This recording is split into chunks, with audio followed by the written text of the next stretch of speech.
अस्सलाम वालेकुम। First year, open you biology book. बेटे कल हम लोगों ने सेल, व्हाट इज़ सेल मैंने आपको पढ़ाया था। सेल थ्योरी हमने कंप्लीट कर ली थी और सेल की हिस्ट्री भी जो है वो भी कल के लेक्चर में मैंने आपको कंप्लीट करवाई थी। आज जो टॉपिक हम स्टार्ट करेंगे बेटे, आप अपनी बुक का पेज नंबर 50 ओपन करें। टॉपिक आपका है एक्सेप्शन टू सेल थ्योरी।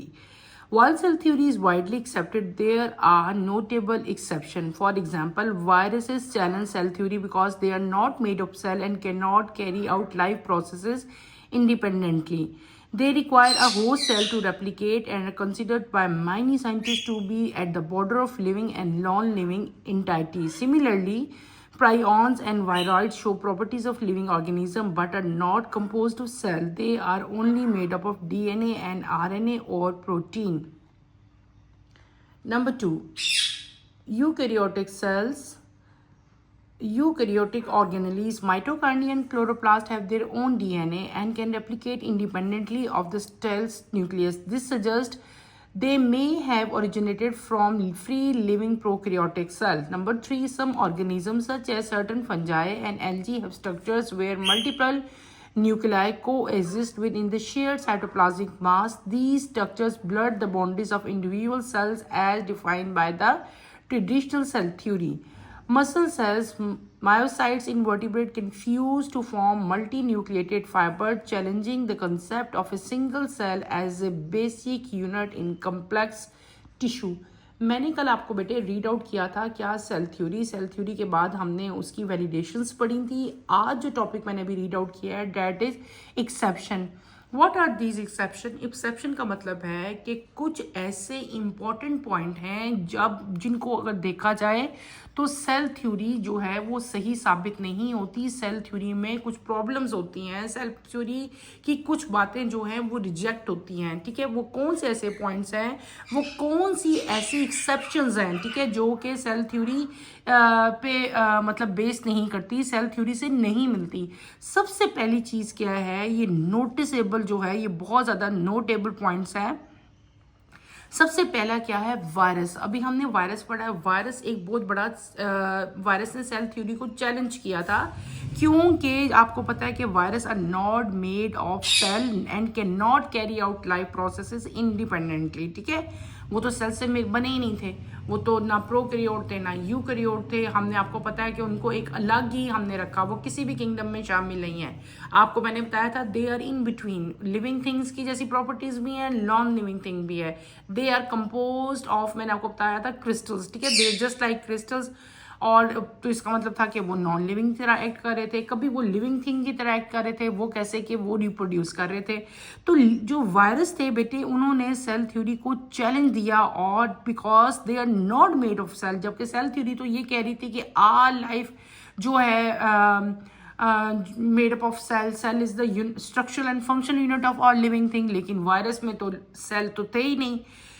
तो क्या था कि वो इंडिपेंडेंटली जो है अपने लाइफ प्रोसेसेस कैरी नहीं कर सकते थे। उनको रेप्लिकेशन के लिए और दूसरी चीज़ों के लिए क्या था, होस्ट सेल की जो है रिक्वायरमेंट थी। तो वायरसेस को जो है, वायरसेस एक बॉर्डर लाइन पे आ गए between living and non living thing. इसी तरह प्रायोन्स और वायरॉइड भी जो है वो भी कभी प्रॉपर्टी शो करते थे लिविंग ऑर्गेनिज्म की, लेकिन वो भी जो है सेल के बने हुए नहीं थे। वो सिर्फ और सिर्फ they are made up of DNA और आरएनए और प्रोटीन्स। ठीक है, तो ये एक बहुत बड़ा जो है सेल थ्योरी को एक चैलेंज था। किसने दिया? वायरस ने, प्रायोन्स और वायरॉइड्स ने। नंबर 2 पॉइंट क्या था, बहुत सारे यूकैरियोटिक ऑर्गेनेलीज, हमने सेल में सेल ऑर्गेनेलीज पढ़े थे। अगर आपको याद हो, आप 9th में पढ़ के आए हो, 10th में पढ़ के आए हो।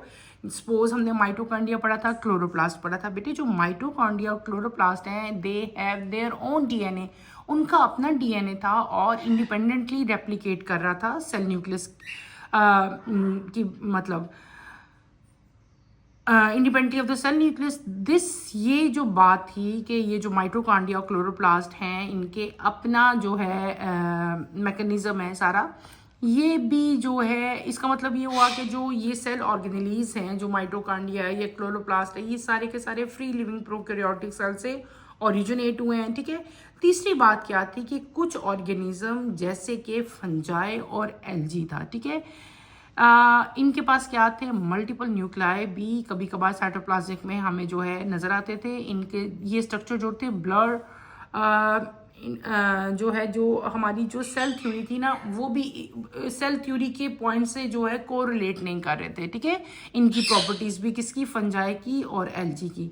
फिर हमने क्या पढ़ा, मसल सेल्स, ठीक है। जो मसल सेल थे वर्टिब्रेट में ये भी फ्यूज होते थे और मल्टी न्यूक्लिएटेड फाइबर्स बनाते थे। इन्होंने भी जो है इस चीज़ को चैलेंज किया था कि जो सेल है वो बेसिक यूनिट ऑफ जो है कम्प्लेक्स टिश्यू है। तो ये कुछ एक्सेप्शंस आई थी जो कि सेल थ्योरी को चैलेंज करी थी। दे आर 4 इन नंबर, ये सारी की सारी हमने डिटेल से पढ़ी। नेक्स्ट टॉपिक जो हम स्टार्ट करेंगे बेटे वो है टॉपिक आपका 3.3 माइक्रोस्कोपी। क्या चीज़ है, microscopy. The discovery of cell and then further studies of the internal structure of cells were dependent upon the use of microscope. Microscopy is the technique of using microscope to observe and study objects that are too small to be seen with the naked eye. Microscope use lens, light or electron beam to magnify and illuminate specimen. Microscopy, what is microscopy बटे, जैसे जैसे discovery होती है cell की, आपको पता है कि एक सिंपल माइक्रोस्कोप है जिससे जो है डिफरेंट टाइप के साइंटिस्ट जो हैं कोई भी स्पेसिमन जो है उसको एग्जामिन कर रहे थे, ठीक है। बहुत सारी ऑर्गेनिज्म, बहुत सारे स्ट्रक्चर्स ऐसे होते हैं जो हमें नेकेड आई से नज़र नहीं आते because they are too small, ठीक है। इस तरह के ऑर्गेनिज्म को या इस तरह के स्पेसिमन को जो बहुत स्मॉल होती हैं और हमें अपनी नेकेड आई से यानी कि इस तरह सिंपल अपनी आंख से नज़र नहीं आती, उन चीज़ों को ऑब्जर्व करने के लिए या उन चीज़ों को देखने के लिए हम एक इंस्ट्रूमेंट यूज़ करते हैं which is known as microscope. Microscope में डिफरेंट टाइप की टेक्निक्स यूज़ होती हैं, या तो उसमें लेंस यूज़ होते हैं या उसमें इलेक्ट्रॉन यूज़ होते हैं या उसमें क्या यूज़ होती है, लाइट होती है जो कि चीज़ों को मैग्नीफाई करती है यानी कि बड़ा करके जो है हमें दिखाती है, ठीक है। तो ये जो पूरा सिस्टम है जिसमें आप एक स्पेसिमेन को माइक्रोस्कोप में ऑब्जर्व करते हो, कुछ ऑर्गेनिजम्स ऐसे हैं जो सिंपल माइक्रोस्कोप में भी नज़र आ जाते हैं, कुछ ऐसे हैं जो आपको हाई बीम इलेक्ट्रॉन माइक्रोस्कोप में नज़र आते हैं, ठीक है। तो ये पूरा का पूरा एक फील्ड है और पूरी की पूरी एक स्टडी है जिसको हम लोग कंबाइनली क्या कहते हैं, माइक्रोस्कोपी कहते हैं, ठीक है। ये टेक्निक है, क्या technique, how to use microscope, ठीक है। माइक्रोस्कोप कैसे यूज़ करना है, माइक्रोस्कोप से जो स्पेसिमन है उनको किस तरह आपने ऑब्जर्व करना है, किस तरह से स्टडी करना है। तो ये जो पूरी की पूरी एक टेक्निक है टू यूज़ माइक्रोस्कोप, इसको हम लोग क्या कहते हैं, माइक्रोस्कोपी कहते हैं, ठीक है। माइक्रोस्कोप जो है बेटे ये डिफरेंट टाइप्स के माइक्रोस्कोप्स होते हैं। लाइट माइक्रोस्कोप होते हैं, इलेक्ट्रॉन माइक्रोस्कोप भी होते हैं और आपके पास सिंपल माइक्रोस्कोप भी होते हैं। अब हम ये सब कुछ जो है वन बाय वन जो है ये डिटेल से पढ़ते जाएंगे। पहले आपका आता है light microscopy. In light microscopy light is used to make the image of object. Light passes through object and then through two glass lenses. One lens produce an enlarged image of the object and the second lens magnify the image more. After passing through object and lens, the light form enlarged clear image of the object in viewer eye.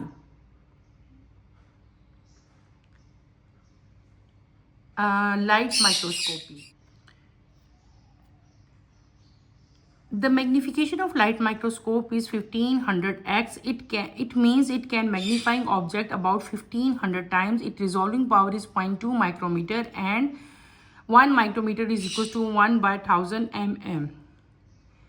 In other words, the light microscope cannot distinguish object smaller than 0.2 micrometer. Light microscope are advantageous for viewing living organism, but since individual cells are generally transparent, their components are not distinguishable unless they are colored with special stains. Staining, however, usually kills the cell. मैंने आपको बेटे अभी जो हमने पहले topic पढ़ा था, मैंने आपको बताया था माइक्रोस्कोपिक, उसको मैंने आपको बताया था माइक्रोस्कोपिक में हम लोग टेक्निक्स जो है वो लर्न करते हैं कि आपने माइक्रोस्कोप जो है वो कैसे यूज़ करना है। माइक्रोस्कोप जो हैं डिफरेंट टाइप के जो हैं अवेलेबल हैं। जो इस टाइम हम माइक्रोस्कोप पढ़े हैं, जो माइक्रोस्कोपी हम पढ़े हैं, that is known as light microscopy. Light microscope में क्या होता है बेटे, लाइट्स की हेल्प से जो ऑब्जेक्ट का इमेज है वो बनता है और उसको हम ऑब्जर्व करते हैं। लाइट क्या करती है, लाइट आपके ऑब्जेक्ट में से पास होती है और 2 ग्लास लेंस वहाँ से होते हैं। पहले क्या करेगी, आपके ऑब्जेक्ट में पास होगी उसके बाद दो वहाँ पे ग्लास लेंस है उनमें से पास होगी। एक लेंस जो है वो इनलार्ज इमेज बनाता है ऑब्जेक्ट का, और दूसरा लेंस क्या करेगा, वो उस इमेज को मजीद मैग्नीफाई करेगा। मैंने आपको क्या बताई बात, इस बात सिंपल सी बात है बेटे कि सबसे पहले लाइट क्या करती है, आपके ऑब्जेक्ट में से पास होगी, उसके बाद उसने पास होना है दो लेंस हैं, ठीक है। एक वो लेंस है जो कि ऑब्जेक्ट का इनलार्ज इमेज बनाएगा, और सेकंड कौन सा है, जो कि इमेज को मजीद मैग्नीफाई मीन उसको मजीद इनलार्ज करेगा। जब आपकी लाइट की बीम जो है ऑब्जेक्ट में से और लेंस में से पास हो जाती है, तो लाइट क्या करती है कि आपको एक इनलार्ज क्लियर इमेज जो है वो आपको अपनी आई से जो है आई पीस है वहां से आप लोग जो है उसको ऑब्जर्व कर लेते हो, देख लेते हो। अच्छा, जो लाइट माइक्रोस्कोप है बेटे, इसकी जो मैग्निफिकेशन है वो कितनी होती है, उसकी जो वैल्यू है वो आपने याद रखनी है 1500x। क्या है 1500x उसकी जो है वैल्यू है। इसका मतलब क्या है 1500 का, इसका मतलब है कि ये जो लाइट माइक्रोस्कोप है ये किसी भी ऑब्जेक्ट को 1500 टाइम आपको बड़ा करके इनलार्ज करके जो है वो दिखा सकता है। इसकी डिसॉल्विंग पावर कितनी है बेटे, 0.2 माइक्रोमीटर। ये जो UM लिखा हुआ है ना, ये जो एक साइन आपको नजर आ रहा है, this is known as micrometer and 1 micrometer. और जो 1 माइक्रोमीटर है ना, उसकी रिजॉल्विंग पावर 0.2 माइक्रोमीटर है, लेकिन वैसे आपको बताया हुआ है 1 माइक्रोमीटर जो है वो किसके इक्वल होता है, वो इक्वल होता है 1/100 एम के, यानी कि माइक्रोमीटर के इक्वल नहीं, मिलीमीटर के इक्वल होता है। और इसका एक जो इसका मतलब ये तो बेनिफिट था ना कि आपको ऑब्जेक्ट जो है इन लार्ज इमेज नजर आता है, लेकिन इसका माइक्रोस्कोप, लाइट माइक्रोस्कोप में हम लोग जो हैं बहुत सारे ऑब्जेक्ट जो कि 0.2 माइक्रोमीटर से छोटे हैं उनमें हम लोग क्या कर सकते हैं, एक डिफरेंस जो है वो नहीं देख सकते। लाइट माइक्रोस्कोप का एडवांटेज तो सबसे पहला यही है कि हमें लिविंग ऑर्गेनिज्म को जो है इन लार्ज दिखाता है, मैग्नीफाई करके नजीर नजर आता है, हमें इंडिविजुअल सेल जो है उनको देखने में आसानी होती है। लेकिन इसका एक जो मतलब डिसएडवांटेज आप कह सकते हैं वो ये है कि जो सेल, जो इंडिविजुअल सेल जो कि ट्रांसपेरेंट इन कलर होते हैं, वो उनके कंपोनेंट जो हैं वो हमें लाइट माइक्रोस्कोप से नजर नहीं आते। लाइट माइक्रोस्कोप से उनको देखने के लिए हमें क्या यूज करते हैं, क्योंकि वो बेटे कलरलेस होते हैं यानी कि ट्रांसपेरेंट होते हैं, तो उनको क्या करना पड़ता है, पहले हमें उनका एक प्रोसीजर होता है जिसको हम लोग कहते हैं स्टेनिंग। उनको एक स्टेन से गुजारना पड़ता है ताकि जो उनका ट्रांसपेरेंट कलर है ना वो कलर्ड हो जाए। ज़्यादातर जनरली हम पर्पल या पिंक स्टेन जो है वो यूज़ करते हैं, लेकिन इस स्टेन का ये जो प्रोसेस है स्टेनिंग की प्रोसेस की वजह से क्या होता है कि सेल जो है वो ख़त्म हो जाता है, सेल किल हो जाता है। तो ये एक डिसएडवांटेज लाइट माइक्रोस्कोप का क्या है, बहुत छोटे ऑर्गेनिज्म जो है, बहुत छोटे सेल जो हैं वो इसमें हमें नज़र नहीं आते, उनको देखने के लिए हमें स्टेनिंग करनी पड़ती है। मैंने आपको बताया है कि in general red purple stain या पिंक स्टेन हम यूज़ करते हैं, लेकिन जब हम स्टेनिंग का प्रोसेस करते हैं तो ज़्यादा परसेंटेज सेल की जो है वो क्या हो जाती है, किल हो जाती है। स्टेनिंग की प्रोसेस की वजह से सेल जो है डीजनरेट हो जाते हैं, ख़त्म हो जाते हैं। हमने क्या पढ़ लिया, हमने माइक्रोस्कोपी पढ़ी, माइक्रोस्कोपी के बाद हमने लाइट माइक्रोस्कोपी पढ़ी। लाइट माइक्रोस्कोपी में हमने सिंपल आपको जो है मैंने माइक्रोस्कोप बताया, माइक्रोस्कोप के बाद मैंने आपको बताया कि इसकी मैग्नीफिकेशन जो है वो क्या है। यहाँ पे अगर आप अपनी स्क्रीन पे देखो बेटे, ये आपको एक माइक्रोस्कोप नजर आ रहा है, ये क्या चीज़ है, दिस इज लाइट माइक्रोस्कोप। क्या है ये, लाइट माइक्रोस्कोप है बेटे, दिस इज आई पीस, ठीक है। यहाँ पे आप लोग क्या करते हो, इधर अपनी आप आंख रखते हो और आंख से आप ऑब्जर्व करते हो। यहाँ पे क्या लगा होता है, ये आपका क्या होता है, नोज पीस है, और ये ऑब्जेक्ट लेंस है, this is known as object lens. इसको हम ऑब्जेक्ट लेंस कहते हैं। ये लेंसेज हैं, इनको हम अपनी मर्जी से जो है ये मूव हो जाता है, नोज पीस रोटेट हो जाता है, आप इसको एडजस्ट करते हो। यहाँ पे छोटा सा एक स्लाइड होती है, स्लाइड के ऊपर क्या आपका जो स्पेसिमन है वो जो है यहाँ पे आप प्लेस करते हो, और ऑब्जेक्ट लेंस से वो आप जो स्पेसिमन है वो आप ऑब्जर्व करते हो। यहाँ पे क्या है, आपका एक स्ट्रक्चर होता है जो जहाँ एक इसको हम लोग कहते हैं डायफ्राम। क्या कहते हैं, डायफ्राम कहते हैं। इधर एक नोब है जिससे आप इस सबको एडजस्ट करते हैं, इस पूरे हैंडल को, ठीक है। This is known as coarse adjustment. यहाँ पे एक और इसी तरह लगा होता है, इसको हम लोग कहते हैं फाइन एडजस्टमेंट। दोनों सेम ही है ऑलमोस्ट, बस इनके डायमीटर का डिफरेंस होता है, साइज का डिफरेंस होता है। This is known as coarse adjustment और this is known as fine adjustment.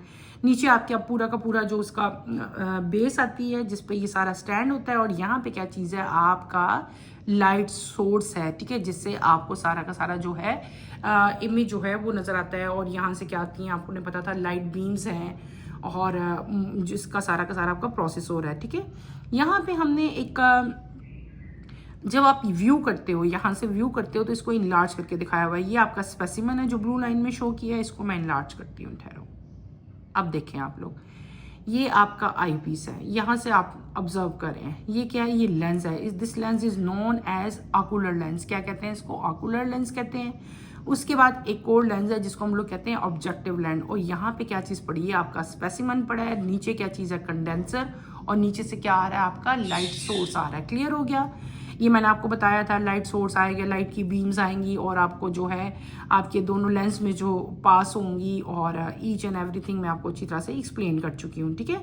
फिर हमने क्या पढ़ा था कि जो लाइट माइक्रोस्कोप है, इसकी जो मैग्निफिकेशन है वो कौन सी है? 1500x। इसका मतलब क्या था कि ये आपको किसी भी ऑब्जेक्ट को 1500 टाइम्स जो है मैग्नीफाई करके जो है वो दिखा सकता है। अच्छा, ये आपने जो मैग्नीफिकेशन अब पढ़े हैं, आपकी बुक में यहाँ पे इसकी डेफिनेशंस भी लिखी हुई हैं। Magnification and resolution, there are two key characteristics of microscope. Number 1 magnification, number 2 resolution, ठीक है। This refer to microscope ability to enlarge the image of an object, different lenses within the microscope after varying level of magnification. It denoted by symbol X, indicating how many times larger the image appears compared to actual size. For example, a 10x lens can enlarge 1 micrometer object to 10 micrometer. Total magnification in a microscope is determined by multiplying the magnification of all the lenses. What is magnification? ठीक है, अभी जब हम दोनों microscope पढ़ेंगे, हमने अभी भी पढ़ा कि इस माइक्रोस्कोप की मैग्नीफिकेशन कितनी है, मैंने आपको बताया। तो मैग्नीफिकेशन क्या है? मैग्नीफिकेशन बेटे माइक्रोस्कोप की एबिलिटी है कि हमें वो कोई भी ऑब्जेक्ट का जो इमेज है वो कितना इनलार्ज करके दिखाता है। तो माइक्रोस्कोप की उस एबिलिटी को हम लोग क्या कहते हैं? मैग्नीफिकेशन कहते हैं। डिफरेंट टाइप के लेंस जो है माइक्रोस्कोप में यूज होते हैं, जो कि मैग्नीफिकेशन के डिफरेंट लेवल्स जो है उनको आपको शो कर रहे होते हैं। इसको हम कैपिटल एक्स जो है सिंबल है उसके लिए यूज करते हैं, ठीक है। और ये एक्स ही आपको बताएगा कि कितने मतलब टाइम ज़्यादा जो है आपको आपका जो माइक्रोस्कोप है वो आपको इमेज दिखा रहा है। एग्जाम्पल आपको दी हुई है 10x लेंस। 10x लेंस लिखा हुआ है, इसका मतलब है कि ऑब्जेक्ट जो 1 माइक्रोमीटर ऑब्जेक्ट है वो आपको किस तरह उसका इमेज नजर आएगा? 10 माइक्रोमीटर आपको जो है उसका इमेज जो है वो शो कराएगा आपका माइक्रोस्कोप। और टोटल मैग्नीफिकेशन हम लोग माइक्रोस्कोप की कैसे बेटे, अगर टोटल मैग्नीफिकेशन आपने फाइंड आउट करनी हो तो आप क्या करेंगे? तमाम के तमाम जितने उसमें लेंसेज हैं, तमाम के लेंसेज की मैग्नीफिकेशन को आप लोग क्या कर लोगे बेटे? मल्टीप्लाई कर लोगे, तो आपके पास टोटल मैग्नीफिकेशन आ जाएगी। अगला आपका जो चीज़ है that is resolution. This refer to the microscope ability to distinguish between 2 point that are close together on an object. The greater the resolution, the finer the detail that can be observed. The naked human eye has a resolution of 0.1 mm. In contrast, a light microscope can resolve details down to approximately 250 nanometers. Resolution क्या चीज़ है? Resolution है कि microscope की ability है, क्या ability है कि वो 2 पॉइंट्स जो के ऑब्जेक्ट पे आपके 2 पॉइंट्स हैं, यानी कि दो पॉइंट्स मैं ऐसे कह सकती हूँ कि आपके जैसे सपोज हम स्टोमेटा का स्ट्रक्चर देख रहे हैं या आप लोग लीफ का इंटरनल स्ट्रक्चर देख रहे हो, एक एपिडर्मिस है, एपिडर्मिस के ऊपर क्यूटिकल है, ठीक है। अब दोनों ये स्ट्रक्चर साथ साथ थे, लेकिन आपके जो माइक्रोस्कोप है उसने इन दोनों पॉइंट्स को जो कि बिल्कुल क्लोजली अटैच थे, इनको आपको सेपरेट कर करके दिखाया और आपने इन दोनों के दरमियान में अच्छे से डिस्टिंग्विश कर लिया, एक डिफरेंस देख लिया। This is known as resolution. The greater the resolution, the finer the detail. जितनी आपकी रेजोल्यूशन ज़्यादा होगी उतनी आपको डिटेल जो है वो ज़्यादा नज़र आएगी एक स्ट्रक्चर के अंदर। एक जो ह्यूमन आई है, हमारी जो आई है बेटे, हमारी रेजोल्यूशन पावर कितनी है? 0.1 mm। लेकिन जब हम माइक्रोस्कोप की बात करते हैं, लाइट माइक्रोस्कोप की बात, तो वहाँ पे जो रेजोल्यूशन आती है वो कितनी है लाइट माइक्रोस्कोप की? 250 नैनोमीटर्स जो है रेजोल्यूशन पावर है किसकी? Electron microscope. ये अब आपको क्लियर हो गया। हमने 2 मेन टर्म्स देखी, एक हमने देखी मैग्नीफिकेशन और एक हमने देखी रेजोल्यूशन। आपका सिंपल क्वेश्चन भी आ सकता है कि डिफाइन मैग्नीफिकेशन एंड रेजोल्यूशन, या आपका क्वेश्चन ऐसे भी आ सकता है what is the difference between magnification and resolution, ठीक है। तो मैग्निफिकेशन नाम से पता चल रहा है मैग्नीफाई करना, इनलार्ज करना ऑब्जेक्ट को, एबिलिटी, ठीक है, माइक्रोस्कोप की टू इनलार्ज द ऑब्जेक्ट। और रेजोल्यूशन क्या होता है, माइक्रोस्कोप की एबिलिटी के वो दो डिफरेंट पॉइंट जो कि क्लोजली एक दूसरे के साथ होते हैं उनमें डिस्टिंग्विश करना, ठीक है। इस एबिलिटी को हम लोग क्या कहते हैं, रेजोल्यूशन कहते हैं। अब मैंने आपको क्या पढ़ा दिया, हमने कंप्लीट कर लिया बेटे आपका सिंपल माइक्रोस्कोप, ठीक है। अब हम आते हैं अगले माइक्रोस्कोप की तरफ, अगले टॉपिक की तरफ, that is known as electron microscopy. In electron microscopy a beam of electron passing through the object, magnetic lens focus on the electron beam on the screen और photographic film and made much in large image. Its resolving power is much greater than that electron microscope. It can clearly show objects as small as 0.2 nanometer, and 1 nanometer is equals to 1 by 100 100,000 mm.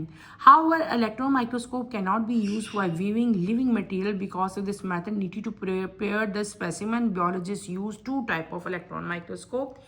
Transmission electron microscope TEM is used to view the internal structure of cell. TEM transmit a beam of electron through a very thin specimen. It can magnify object up to 250,000 times. Number 2 is scanning electron microscope SEM is used to study the detail of surface of cell or another object. The surface are coated with metal. When electron beam hit the metal, it is reflected and make enlarged image. SEM can magnify object up to 100,000 times. मैंने आपको क्या बताया, मैंने आपको बताया electron microscope बेटे ऐसी चीज़ें, ऐसे ऑर्गेनिजम्स, ऐसे सेल्स जो कि हमें लाइट माइक्रोस्कोप से सही इमेज नहीं दे रहे, आपको सही तरह से शो नहीं हो रहे, आप क्या करते हो उन चीज़ों को ऑब्जर्व करने के लिए नेक्स्ट माइक्रोस्कोप यूज़ करते हो, that is known as electron microscope. Electron microscope जो है इसमें क्या करते हैं हम लोग, इसमें हम लोग इलेक्ट्रॉन की जो बीम है उसको यूज़ करते हैं to magnify the object. Magnetic lens जो है वो क्या करता है, focus the electron beam, magnet जो लेंस लगा होता है उसके ऊपर क्या आती है, इलेक्ट्रॉन बीम आती है, और इधर फोटोग्राफिक फिल्म लगी होती है उसके ऊपर इलेक्ट्रॉन बीम आती है, और आपका जो ऑब्जेक्ट होता है उसका लार्ज इमेज आपको शो करती है। इसकी रिजॉल्विंग पावर जो है इलेक्ट्रॉन माइक्रोस्कोप की बेटे वो लाइट माइक्रोस्कोप से बहुत ज़्यादा होती है, ठीक है जनरली। और जो ये जो आपका इलेक्ट्रॉन माइक्रोस्कोप है, ये ऑब्जेक्ट अगर आपका छोटे मतलब 0.2 नैनोमीटर जो ऑब्जेक्ट है उसका भी आपको जो है ये इमेज जो है ये क्लियरली शो करती है। और 1 नैनोमीटर जो है वो किसके इक्वल है, आपको मैंने बताया 100,000 mm के इक्वल है क्या, 1 नैनोमीटर। और आपको मैं क्या बता रही हूँ कि इलेक्ट्रॉन माइक्रोस्कोप 0.2 नैनोमीटर ऑब्जेक्ट का इमेज भी आपको क्लियरली जो है वो शो करवाती है। इलेक्ट्रॉन माइक्रोस्कोप से हम लोग जो है लिविंग मटेरियल जो है वो ऑब्जर्व नहीं कर सकते, क्योंकि इलेक्ट्रॉन माइक्रोस्कोप में हमें क्या पढ़ना पड़ता है, हमें जो है इलेक्ट्रॉन माइक्रोस्कोप से कोई भी चीज़ देखने के लिए ना हमें उसका स्पेसिमन लेना पड़ता है, स्पेसिमन की स्लाइड लेनी पड़ती है, और उसको फिर आप लोग जो है इलेक्ट्रॉन माइक्रोस्कोप में ऑब्जर्व करते हो। यानी कि जो लिविंग ऑर्गेनिजम्स हैं उनको डायरेक्टली हम इलेक्ट्रॉन माइक्रोस्कोप में ऑब्जर्व नहीं कर सकते। लिविंग ऑर्गेनिजम्स को देखने के लिए जो है हम लोग लाइट माइक्रोस्कोप यूज़ करते हैं। अच्छा, ये जो इलेक्ट्रॉन माइक्रोस्कोप है ये बेसिकली जो है इसमें 2 टाइप्स हैं इलेक्ट्रॉन माइक्रोस्कोप की। It consist of 2 types. पहली है आपकी TEM, दूसरी है SEM। TEM SEM दोनों EM ही हैं, लेकिन एक के साथ T है एक के साथ S है। पहली टाइप का नाम क्या है, ट्रांसमिशन इलेक्ट्रॉन माइक्रोस्कोप। ये वो माइक्रोस्कोप है जिसमें हम लोग सेल का इंटरनल स्ट्रक्चर जो है वो देखते हैं। इसमें क्या होता है बेटे कि एक बीम ऑफ इलेक्ट्रॉन माइक्रोस्कोप जो है वो स्पेसिमेन के अंदर जाती है, और वो बीम जो है आपको एक ऑब्जेक्ट को 25 आप ये कह सकते हो 100,000 टाइम, यानी कि आपको ये देखो यहाँ पे लिखा हुआ है, ठीक है, इतना ज़्यादा बड़ा करके आपको जो है इमेज आपको जो है वो शो करवाती है।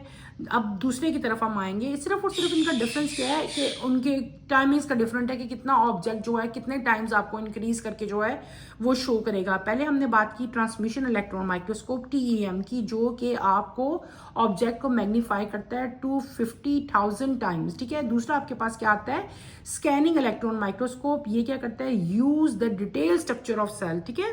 और एनी डिटेल स्ट्रक्चर है आपको ये तो आपका इंटरनल स्ट्रक्चर था, ये क्या हो गया, डिटेल, उससे भी ज्यादा डिटेल दे रहा है। The surface coated with metal, यहाँ पे क्या है कि जो आपकी सरफेस है उसको हम किससे कोट करते हैं, मेटल करते हैं। जब इलेक्ट्रॉन बीम मेटल के साथ हिट करेगी, इट रिफ्लेक्ट, जब उसकी रिफ्लेक्शन होगी और आपको एक बड़ा इमेज जो है वो नजर आएगा। इसकी मैग्नीफाइंग कितना बताया हुआ है आपको, it can magnify object to 100,000 time, ठीक है। ये इसकी मैग्नीफाई पावर बता दी है, वो उसकी बता दी है। हमने क्या पढ़ लिया, हमने इलेक्ट्रॉन माइक्रोस्कोप कंप्लीट कर लिया और फिर आपको बता दिया कि इलेक्ट्रॉन माइक्रोस्कोप जो है वो 2 टाइप्स में होता है। ये आपको जो नज़र आ रहा है आपकी स्क्रीन पे बेटे, ये जो नज़र आ रहा है, जो मैंने पहले आपको माइक्रोस्कोप दिखाया था वो कौन सा था, वो लाइट माइक्रोस्कोप था। लाइट माइक्रोस्कोप से पहले भी एक माइक्रोस्कोप थे, वो सिंपल माइक्रोस्कोप होते थे। उसके बाद फिर लाइट आ गए, लाइट के बाद इलेक्ट्रॉन आ गए। ये जो आपको स्क्रीन पे नजर आ रहा है, दिस इज इलेक्ट्रॉन माइक्रोस्कोप, ठीक है। यहाँ पे क्या होता है, आप अपना स्पेसिमन यहाँ पे रखते हैं और यहाँ पे आप क्या करते हैं, उसका इमेज जो है ये देखते हैं। ये बड़े बेटे, ये बहुत ज़्यादा जो है मतलब डिफरेंट जो है ये माइक्रोस्कोप होते हैं। ये आपने किसी ने भी नहीं देखे। जब आप लोग हायर क्लासेस में जाओगे, अभी इस फर्स्ट ईयर सेकेंड ईयर में जाओगे, तो शायद आपके कॉलेज में ये पढ़े हों। वैसे ज़्यादातर ये इन जर्नल जो है यूनिवर्सिटी की लैब्स में जो है ये प्रेजेंट होते हैं। आपकी टीचर जो हैं ये आपको वहाँ से लैब से जो है इलेक्ट्रॉन माइक्रोस्कोप जो है वो दिखाएंगी। इलेक्ट्रॉन माइक्रोस्कोप की बेटे ये आपको डायग्राम जो है ये नज़र आ रही है। नीचे अगर आप आएँ तो आपको 2 डायग्राम्स नज़र आ रही है। नंबर 1 जो है आपको, ये भी इलेक्ट्रॉन माइक्रोस्कोप की है, ये भी इलेक्ट्रॉन माइक्रोस्कोप की है। ये क्या है, ये है SEM स्कैनिंग इलेक्ट्रॉन माइक्रोस्कोप, और ये क्या है, ट्रांसमिशन इलेक्ट्रॉन माइक्रोस्कोप, जो अभी हमने पढ़ा है SEM और TEM। पहले हम आते हैं SEM की तरफ। तो ये आपको सिर्फ ऊपर से क्या दिखाया हुआ, उसका सोर्स पूरा दिखाया है कि आपने कहाँ पे अपना, ये देखें ये क्या है, ये इलेक्ट्रॉन सोर्स है जहाँ से इलेक्ट्रॉन बीम आएगी। ये लेंसेज हैं आपके, 2 लेंसेज हैं। ये क्या है आपका अपर्चर, दिस इज कॉइल, और ये कौन सा है, ये वो लेंस है जहाँ पे आपने, this is known as objective lens. यहाँ पे क्या आ गया कि इलेक्ट्रॉन डिटेक्टर है यहाँ पे, और यहाँ पे आपने क्या प्लेस किया हुआ है, सैंपल प्लेस किया है, ठीक है। और ये पूरा का पूरा उसका जो स्ट्रक्चर है लेंस का आपको SEM का दिखाया हुआ, और यहाँ पे क्या है, स्कैन जनरेटर है, और यहाँ पे क्या है आपका एम्पलीफायर है, और यहाँ पे आपको जो है स्क्रीन पे इमेज जो है वो शो होगा। अगर आप यहाँ पे जाते हैं बेटे, आपका ट्रांसमिशन इलेक्ट्रॉन माइक्रोस्कोप देखते हैं, यहाँ पे आपका इलेक्ट्रॉन स्कोर है, सोर्स है, और उसी तरह यहाँ पे क्या है, कंडेंसर लेंसेज हैं, 2 लेंसेज हैं which are known as condenser lenses. नीचे आपके पास क्या आता है, कंडेंसर अपर्चर, यहाँ पे आप लोग अपना सैंपल प्लेस करोगे, और 2 लेंस, फिर आपके ऑब्जेक्टिव लेंस आएगा। और 2 तरह के लेंस है, एक ऑब्जेक्टिव लेंस है और एक कौन सा लेंस होता है, कंडेंसर लेंस। ऑब्जेक्टिव अपर्चर, और ये क्या है, इंटरमीडिएट लेंसेज हैं, प्रोजेक्टिव लेंसेज है, और ये क्या चीज़ है, आपका फ्लोरेसेंट स्क्रीन और कैमरा, ठीक है। और इसमें भी जब आपका इमेज जो है वो इमेज आप अपनी स्क्रीन ही पे जो है उसी पे आपको जो है इमेज नज़र आएगा, और उसी पे आप इमेज जो है वो आपको शो करके बताएंगे। हमने क्या पढ़ लिया, हमने पढ़ लिया माइक्रोस्कोपी। माइक्रोस्कोपी में हमने फिर आगे इलेक्ट्रॉन माइक्रोस्कोप, और आपको मैंने जो है लाइट माइक्रोस्कोप दोनों डिटेल से पढ़ा दिए। नेक्स्ट पेज पे अगर आप लोग आओ, अपना जो नेक्स्ट पेज है आपका, इस पेज के बिल्कुल स्टार्ट पे बेटे एक डिफरेंस आपको दिए हुए हैं, difference between electron microscope and light microscope. These are very important, ये आपके पेपर में क्वेश्चन काफ़ी चांसेस हैं कि आ सकता है। डिफरेंसेस हैं इलेक्ट्रॉन माइक्रोस्कोप के और लाइट माइक्रोस्कोप के, ये बिल्कुल वैसे ही हैं जो मैं अभी आपको डिटेल में पढ़ा के आई हूँ, वो अब डिफरेंस की फॉर्म में लिख दिए गए हैं। डिफरेंस में आपके कंपैरिजन भी आ जाते हैं, और डिफरेंट जो उनके अंदर पॉइंट्स हैं वो भी, कंपैरिजन की जब हम बात करते हैं ना तो उसमें दोनों चीज़ें आती हैं, ठीक है, आपने कंफ्यूज नहीं होना। चलें हम इनके डिफरेंसेस देखते हैं। पहले यूज लाइट अप्रॉक्सीमेटली, ये आपको बताइए अप्रॉक्सीमेटली कितनी नैनोमीटर लाइट यूज़ करते हैं और ये कितनी करते हैं। ये लाइट बीम है, और यहाँ पे क्या करेंगे, electron microscope electron beam use करते हैं, ये आपने याद रखनी है। अप्रॉक्सीमेटली 1 नैनोमीटर, यहाँ पे कितनी है उसका भी बता दिया है। इनकी मैग्नीफिकेशन आपको बता दी है कितनी है, 500x to 1500x, और इसकी मैग्नीफिकेशन पावर तो बहुत ज़्यादा होती है ना इलेक्ट्रॉन माइक्रोस्कोप की, वो कितनी होती है 1600 to 10,100,000 बेटे, और इसकी बहुत कम है, ठीक है। उसके बाद बताइए रेजोल्यूशन, इसकी रेजोल्यूशन बताई हुई है आपको, और इसकी 0.2 माइक्रोमीटर है, और इसकी क्या है 0.2 नैनोमीटर है। ये क्या है कि लाइव और डेथ स्पेसिमन दोनों को आप इसमें देख सकते हो, लेकिन इसमें सिर्फ और सिर्फ आपने डेथ या डेड या ड्राइड स्पेसिमन देखने, मैंने पहले आपको बता दिया, इसमें आप लिविंग स्पेसिमन को चेक नहीं कर सकते। फिर आपका स्पेसिमन को प्रिपेयर करने में हमें कुछ मिनट या इवन जो है 1 आवर भी लग सकता है, और इसके स्पेसिमन को प्रिपेयर करने में आपको सेवरल डेज लगते हैं। क्लियर हो गया, इसके स्पेसिमन को प्रिपेयर करने में बेटे बहुत टाइम लगता है। इसका स्पेसिमन आप फ़ौरन जो है वो प्रिपेयर कर लेते हो। और इसका इमेज जो है वो आप आकुलर लेंस में आपको नज़र आ जाता है, इसके लिए आपको स्क्रीन नहीं चाहिए होती, लेकिन इसका इमेज देखने के लिए आपको जिंक सल्फेट फ्लोरोसेंट एक स्क्रीन होती है बेटे, वो चाहिए होती है। उस स्क्रीन में आपको जो है इमेज जो है वो शो होता है।